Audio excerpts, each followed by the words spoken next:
The Imperial Guard is the largest military force in all of fiction, and it's not even close. Billions of soldiers spread across thousands of worlds, each one producing regiments with completely different tactics, cultures, and reasons to fight. Today, I'm breaking down every major Imperial Guard regiment and what makes them tick, starting with the one that literally defines what a guardsman looks like: Cadian shock troops. If you've ever seen a picture of an Imperial Guardsman, you were looking at a Cadian. White and blue armor, V-shaped chest markings, laser gun at the ready. That's the silhouette. That's the default. Every other regiment on this list is essentially a deviation from what Cadia established, which is ironic because the most famous regiment in the Imperial Guard is arguably the least specialized one. Cadians aren't defined by a gimmick. They're defined by being terrifyingly competent at everything. Every citizen on Cadia underwent mandatory military training starting at age 6. By 16, you were formally enlisted. By the time most humans across the Imperium were learning a trade, Cadians were already drilling combined arms warfare, coordinating infantry, armor, and air support simultaneously. The result was over 2,000 regiments fielded across the galaxy at any given time. 2,000. That's not a military, that's a civilization whose entire export is war. And then they lost everything. The 13th Black Crusades hit Cadia so hard, it literally broke the planet apart. The event was so seismically important to the setting that it ended the frozen M41 timeline and pushed the entire game into a new era. Billions of the most well-trained soldiers in human history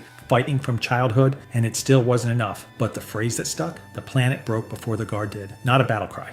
An epitaph. And if you think Cadia's training regimen sounds intense, wait until you meet the regiment whose recruitment process is just surviving their own planet. Catachan Jungle Fighters. If Cadians are the poster boys of military discipline, Catachans are the guys who showed up shirtless with a knife and somehow survived longer than everyone else. Their homeworld, Catachan, is classified as a death world, and that's not some dramatic nickname. It's an official Imperial designation, meaning the planet itself is actively trying to kill everything on it. Here's the thing. Catachan's flora and fauna are so absurdly lethal that soldiers are statistically more likely to die during a recruitment on their own planet than from enemy fire in actual combat. Military service is literally the safer option. Let that sink in. The galaxy full of orcs, tyranids, and chaos demons is considered a step down in danger from just living at home. The regiment's most famous commander, Colonel Iron Hand Stragan, lost his arm to a Miral land shark during a campaign against the Eldar. His response? Replace the arm with a bionic fist backed up with enough augmetics to crush a man's skull. Then he went right back to the front line. That's not a tactical decision.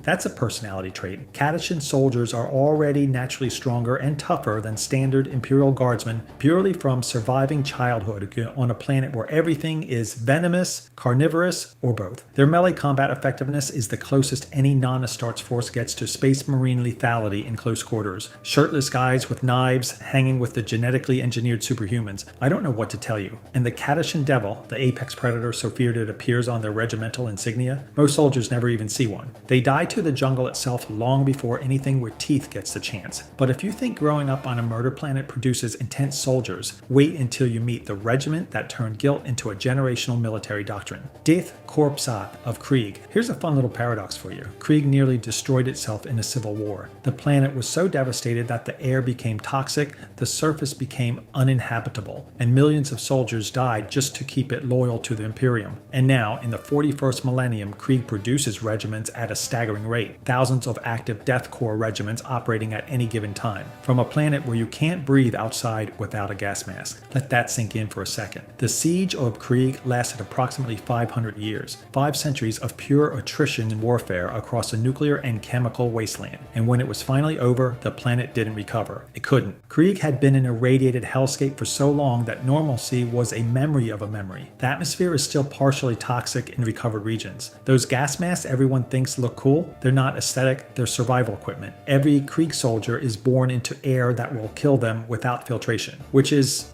not ideal. But here's where it gets genuinely unsettling. Death Corps regiments routinely absorb 40 to 60% casualty rates in a single engagement and keep fighting at full effectiveness. No other Imperial Guard faction does that, nobody. And the reason isn't superior training or better equipment, it's because Krieg culture has completely internalized self-destruction as virtue. Soldiers who survive a battle without injury consider it a personal failure. They don't fear death, they actively seek it. Surviving is the shame. Dying is the reward. These aren't brave soldiers making heroic sacrifices. These are people raised from birth to believe their only value is being spent. The entire planet functions as a factory for producing humans who want to die in combat.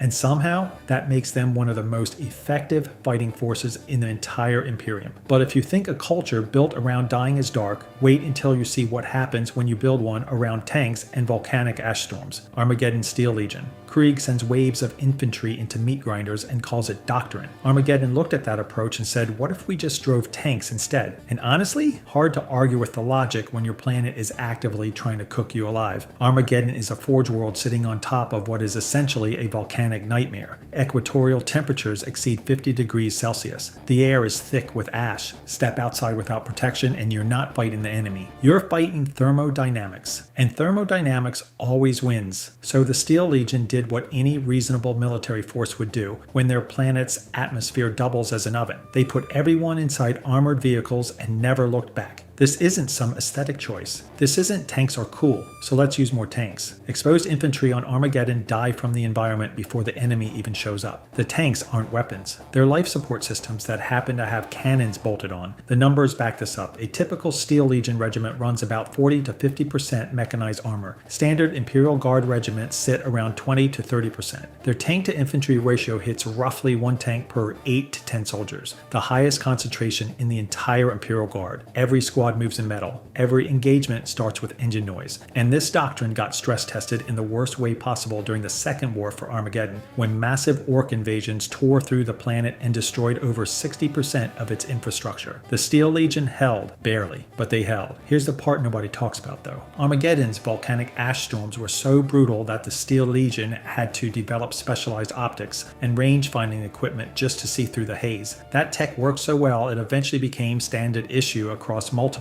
other Imperial Guard regiments. They didn't just survive their hell world, they accidentally upgraded the entire military. But if you think discipline forged in fire is impressive, wait until you see what discipline forged in pure obsessive pride looks like. Mordian Iron Guard. After everything we've just covered, volcanic ash storms and soldiers who genuinely want to die in a trench, you'd think the Imperial Guard couldn't get any weirder. You'd be wrong, because the Mordian Iron Guard looked at the 41st millennium, a galaxy on fire, demons pouring through reality, entire planets getting eaten, and decided the most important thing was looking absolutely immaculate while fighting in it. These soldiers maintain parade ground precision in active combat. Not pretty good formation. Actual parade ground, not a hair out of place parade. They hold formation during retreat. They treat orderly withdrawal like a formal ceremony. Other regiments break and scatter when things go sideways. Mordians execute a textbook fallback in perfect rows because running away in a disorganized fashion would be embarrassing, which is, not ideal when something with claws is sprinting at you. And the uniforms, intricate braiding, tall shakos, high collared jackets, polished brass buttons, the works. Every piece maintained to inspection standard in field conditions. Mud, blood, alien ichor, doesn't matter. You will look presentable or you will answer for it. Here's the thing though, it works. Mordian regiments have virtually non-existent desertion rates. Nobody leaves. Their homeworld is a tidally locked planet where the habitable zone exists in perpetual darkness, and the population grew up in overcrowded hive cities where gang warfare was daily reality. By the time these soldiers enlist, rigid discipline isn't imposed on them. It's a survival mechanism they've practiced since childhood. On the tabletop, Mordians have historically been built around close order drill and superior leadership, making them brutally hard to shift once they dig in. They're tactically predictable because they literally refuse to break formation. But it doesn't matter. You can predict them all you want. They're still not going to stop. So is that discipline a superpower or a fatal flaw? Probably both. But at least the Mordians fight their wars standing still in neat little rows. The Talon Desert Raiders took one look at that philosophy and chose violence at 80 miles per hour. Talon Desert Raiders. So we just covered a regiment that refuses to move even when they're dying. Now let's talk about one that refuses to stop moving even when common sense says they should. Talon is a desert world where the temperature swings more than 50 degrees Celsius between day and night. That's not a typo. You could be cooking alive at noon and freezing by midnight. And when your planet is actively trying to kill you with thermodynamics, you don't build walls. You learn to run. The Talon Desert Raiders built their entire military philosophy around one principle. If you can't catch us, you can't kill us. Hit and run warfare, constant redeployment,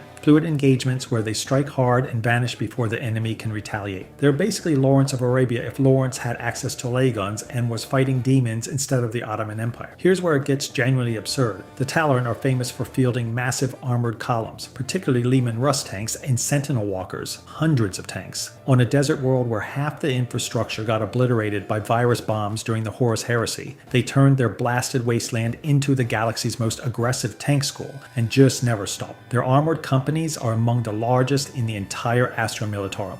A planet that's basically uninhabitable is out producing forge worlds in sheer mechanized aggression. I don't know what to tell you. Their infantry operate as mobile guerrilla forces alongside these tank formations. Just guys in desert robes directing entire tank battalions like it's a casual afternoon raid. And it works. Their look pulls directly from North African and Middle Eastern military traditions, tan camouflage with flowing robes and headscarves. The Battle of Talon during the Horus Heresy was the largest tank battle in Imperial history, with millions of vehicles clashing across the irradiated surface. That one engagement cemented their identity forever. The Talon proved something nobody in the 41st millennium wants to admit. Sometimes the planet that should have killed you just makes you meaner. But if you think desert heat produces tough soldiers, wait until you meet a regiment forged in the exact opposite extreme. Valhallan Ice Warriors. We just covered a regiment that thrives in scorching desert heat. Now let's talk about the exact opposite. The Valhallans come from a frozen ice world that got flash frozen when an orc space Hulk smashed into it and disrupted the climate. Before that, Valhalla was apparently pretty nice. Now it's a giant freezer where the population clings to existence in underground cities. That's not a rough century, that's the permanent forecast. Valhallan soldiers are forged by these conditions from the ground up. Generations of living in frozen wastelands have produced people who simply do not care about the cold. While other regiments would lose fingers and morale in sub-zero deployments, Valhallans operate like it's a mild afternoon. The cold isn't a hardship for them, it's home. But here's where it gets interesting. Valhallans don't just survive the cold, they fight in it relentlessly. Their combat doctrine revolves around massed infantry tactics, heavy artillery, and a stubborn refusal to give ground no matter the casualties. They hold the line the way their ancestors held their world against the orcs, which is to say they plant their feet and dare whatever's coming to try harder. Now, you'll hear comparisons to the deathcore of Krieg, and honestly, there's something there. Both cultures embrace grinding attrition warfare and accept horrific casualties without flinching, but the psychology is completely different. Krieg soldiers seek death because they carry ancestral shame from a civil war that nearly destroyed their world.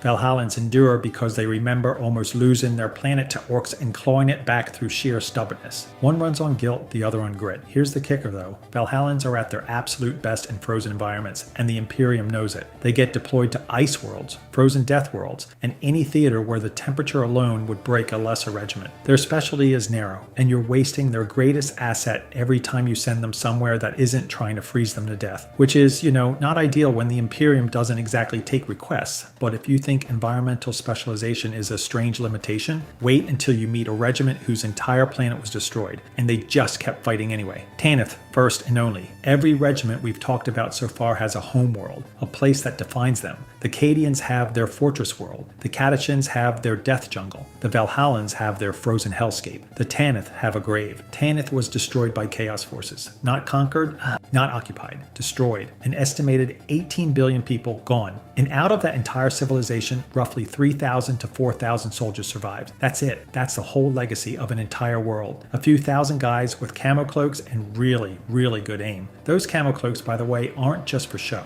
On the tabletop, they've historically granted stealth bonuses that make Tanith troops significantly harder to hit than your average guardsman, which is a big deal for regular humans. And in the lore, these guys are written as some of the best scouts and marksmen the Imperial Guard has ever produced. Regular humans punching way above their weight class against threats that should flatten them. I don't know what they were putting in the water on Tanith, but it worked. Here's the thing most people don't realize. The Tanith First and Only aren't just another regiment. They're the protagonists of the Gaunt's Ghost novel series, which spans over 15 books across more than 20 years of continuous publication. That makes it one of the longest running and most popular Imperial Guard narratives in all of Warhammer 40k fiction. If you've ever cared about the Guard as actual characters instead of just expendable meat for Space Marines to walk over, there's a very good chance these books are the reason why. And for years, the frustrating part was that despite being functionally the face of the Imperial Guard in fiction, the Tanith had zero dedicated tabletop presence. You wanted to play them? Generic Guard rules and homebrew. It took Games Workshop until relatively recently to finally give Gaunt's Ghosts their own official models and datasheets. Better late than never, but 2 decades of nothing is still 2 decades of nothing.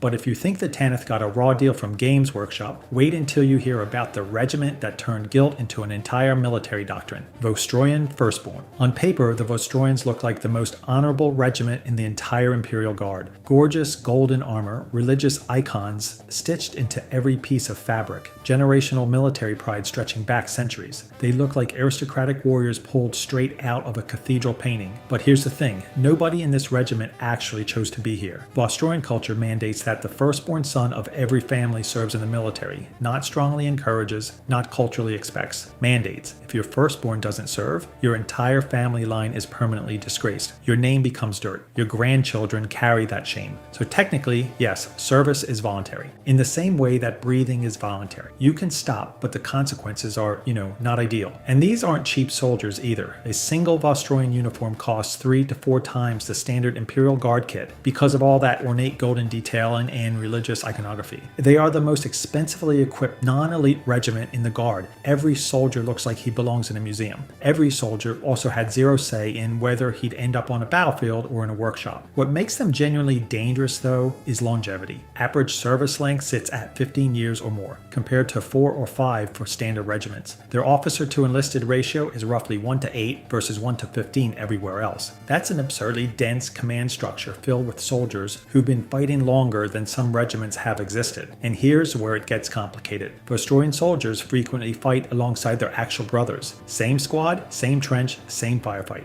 That kind of bond creates combat cohesion you literally cannot train into people. It also means one well-placed artillery shell doesn't just kill soldiers, it kills families. Entire bloodlines can end in a single engagement. Tradition makes them brave, tradition makes them beautiful, and tradition makes them catastrophically fragile in ways no amount of golden armor can fix. But if you think horses belong in a museum and not on a battlefield, the next regiment is about to make you very uncomfortable. Adelan Rough Riders. So we just talked about the Talon fielding 30% cavalry and how that's a wild commitment in a galaxy full of plasma cannons. The Attillans looked at that number and said those are rookie numbers. Attila is a steppe world. Endless grasslands, rolling plains, and a culture that has worshipped mounted warfare for millennia before the Imperium ever showed up to collect its tithes. When the Imperium did show up, the Adelans basically shrugged and kept riding horses. Somewhere between 60 and 80% of their entire military force is horse-mounted cavalry, not mechanical walkers, not armored transports, horses, in the 41st millennium, which is, a choice. But here's the thing, it works. Adelan regiments are small. We're talking 500 to 800 soldiers per unit, a fraction of what most Imperial Guard detachments field. On paper, that looks like a rounding error next to a proper mechanized column. In practice, those 500 riders can outmaneuver full armor formations, strike supply lines, and vanish into open terrain before the enemy even finishes rotating their turrets. It's like trying to swat a wasp with a refrigerator. Their warriors train in both archery and carbine marksmanship from childhood, hitting targets at over 500 meters while mounted at full gallop. That skill set is older than the Imperium itself, and somehow it's still tactically relevant against enemies fielding planet-killing weapons. Nobody knows what to do with that information,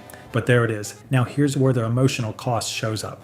The Adelan Warrior Code demands that officers lead from the front, literally first into the charge every single time. The result is a desertion rate of 0.05% annually, which is almost non-existent. But the officer casualty rate is astronomical. Their leaders die first by design. It's not a flaw in the system, it is the system. That's the contradiction at the heart of the Attillans. You can build a culture where every leader is willing to die for their soldiers, and it will produce the most loyal cavalry force in the galaxy. It will also burn through its command structure like kindling. But if you think horses in a war zone sounds impractical, wait until you meet the regiment that decided the ground itself was optional. Elysian drop troops, every regiment we've covered so far, shares one thing in common. They show up to a battlefield and they stay there. Weeks, months, years if they have to. The Elysians looked at that entire philosophy and said, no thanks, we'll be gone before you even know we're here. And they meant it. The Elysian drop troops are the Imperial Guard's premier airborne assault force. Their deployments happen via grav chutes and Valkyrie airborne transports, rappelling straight into hot zones from screaming aircraft. They don't march, they don't dig trenches, they don't hold ground. They fall out of the sky, hit an objective, and extract before the enemy can mount a proper response. Most regiments measure campaigns in weeks. Elysians measure them in the time it takes to eat lunch. But here's where it gets uncomfortable. Grav chute insertion is inherently lethal, not combat. The act of arriving. Imagine assembling 1,000 soldiers, having them leap from Valkyries at high altitude, and knowing that a percentage of them will die before a single shot is fired. Equipment malfunctions, wind shear, anti-air fire on the way down. The battlefield is the second most dangerous thing an Elysian faces. The first is getting there. This precision costs resources too. Specialized grav chutes, rebreathers, compact weaponry, all of it designed for soldiers who need to function the moment they hit dirt after falling through your open sky. They favor light vehicles and weapons that can be dropped alongside them, sacrificing heavy armor for speed speed, and mobility. They look like nothing else in the Imperial Guard because they fight like nothing else in the Imperial Guard. The trade-off is sustainability. You can't replace Elysians the way you replace a Valhallan rifle line or throw fresh Krieg bodies into a trench. Every soldier lost is hard to replace. Every deployment is a gamble, and every mission has a hard clock ticking from the second boots leave the aircraft. They're not a hammer. They're a scalpel, and scalpels don't work if you use them for 6 months straight. But if you think precision and discipline are impressive, wait until you meet a regiment that turned parade ground perfection into an entire military identity. Praetorian Guard. Every regiment we've covered so far has a thing, a gimmick, a specialty, a reason you call them in. The Praetorian Guard's thing is discipline. Absolute, unwavering, parade ground perfect discipline carried straight into the most brutal war zones the galaxy can throw at them. Let me explain. The Praetorians hail from the world of Praetoria, a hive world so densely packed and rigidly controlled that its entire population is essentially born into obedience. The ruling class demands total compliance, and that culture bleeds directly into their military. Praetorian soldiers are drilled relentlessly, held to standards of conduct that would make most regiments mutiny on the spot. They march in formation, hold the line without flinching, and treat retreat as something that happens to other people. Their kit reflects this. Crimson and gold armor, ornate chest plates, pith helmets, and uniforms that look like they belong in a 19th century colonial painting rather than a 41st millennium war zone. Every single Praetorian looks like they're about to attend a military parade, not fight a war. But they are absolutely fighting wars. That's the point. And here's the thing, their reputation was forged in blood, not ceremony. The Praetorians are most famous for the massacre at Big Tooth River, where they held the line against a massive orc Wa and refused to break formation even as they were being slaughtered. They stood, fired, and disciplined volleys and died in their ranks rather than give a single step. The orcs eventually broke against them like water against a wall, not because the Praetorians had superior firepower, but because they simply would not move. That's the paradox. They look ceremonial. They fight like machines. When Praetorians deploy to a war zone, they bring that same rigid, unyielding doctrine to every engagement. No improvisation, no flashy tactics, just lines of soldiers in crimson and gold, holding position and pouring fire downrange with mechanical precision, not to win gloriously, but to simply refuse to fall. That's the ultimate expression of what the Imperial Guard actually is. Not glory, not spectacle, just the final thing standing when everything else has already gone. If you enjoyed this video and want to see more, click the video on the screen now.